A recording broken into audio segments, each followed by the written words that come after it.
ഓം ശ്രീ ഗണേശാ ശാരദാ ഗുരുഭ്യോ നമഃ. സദാശിവസമാരംഭാം വ്യാസശങ്കരമധ്യമാം അസ്മദാചാര്യപര്യന്താം വന്ദേ ഗുരുപരമ്പരാം. ശ്രീ ഗുരുവായൂരപ്പാ ശരണം, ശ്രീ ഗുരുവായൂരപ്പാ ശരണം, ശ്രീ ഗുരുവായൂരപ്പാ ശരണം. ശ്രീഹരിയം ഒരു നിഴൽ നാരായണീയം. ദശകം 5. വിരാട് പുരുഷോത്പത്തി. ബ്രഹ്മപ്രളയകാലത്ത് ത്രിഗുണങ്ങൾ അനങ്ങാതായി മായാദേവി ബ്രഹ്മത്തിങ്കൽ ലയിച്ചു ചേർന്നു. മൃത്യുവില്ല, മോക്ഷമില്ല, രാത്രിയില്ല, പകലില്ല, ചിദാനന്ദ സ്വരൂപമായി ഭഗവാൻ മാത്രം. പ്രളയത്തിൽ കാലകർമ്മ സത്വരജസ്തമസുകൾ പ്രണവസ്വരൂപ നിന്നിൽ ലയിച്ചു ചേർന്നു. ആകാശ കുസുമതുല്യ കാലകർമാദികളെല്ലാം അസത്വത്തിൻ കാരണമായി പുനർജനിച്ചു. 2 പരാർത്ഥം വർഷങ്ങൾ കടന്നുപോയപ്പോൾ ഭവൻ ശിശുക്ഷസ്വരൂപിയായി മായ ക്ഷോഭിച്ചു.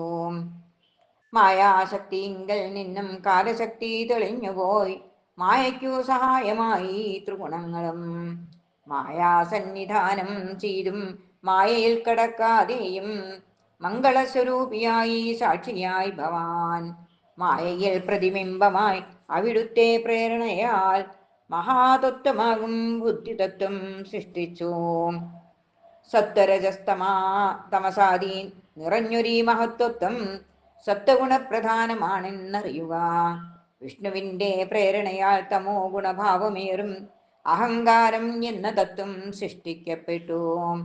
സാത്വികമാം അഹങ്കാരത്തിങ്കൽ നിന്നും ജനിച്ചല്ലോ ജ്ഞാനത്തിനു കാരണമാം ഇന്ദ്രിയങ്ങളും കർമ്മേന്ദ്രിയങ്ങളാകുന്ന കാലും കയ്യും വാക്കും, പിന്നെ ഇന്ദ്രിയാധിഷ്ഠിതാക്കലാം ദേവജനവും.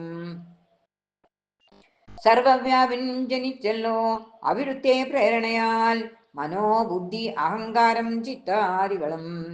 രാജസത്തിങ്കൽ നിന്നും പിന്നെ 10 ഇന്ദ്രിയങ്ങളുണ്ടായി. താമസത്തിൽ നിന്നും ശബ്ദം പിറവികൊണ്ടു.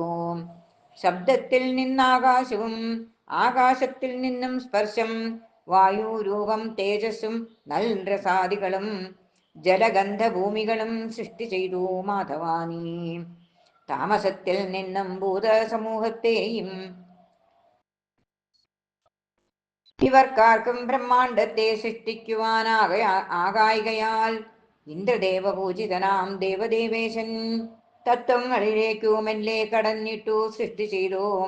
സ്വർണമയരൂപമാകും അണ്ടവും തഥാ. ആദ്യ സൃഷ്ടിയാകുന്നോരാ കാരണ ജലത്തിങ്കലായി 1000 സംവത്സരങ്ങൾ കിടന്നു അണ്ടം. 14 ഭുവനത്തിൽ വിരാട് രൂപനായ ഭവാൻ പതിതരാം എന്റെ രോഗം ശമിപ്പിക്കണേ. സർവം ശ്രീകൃഷ്ണാർപ്പണമസ്തു.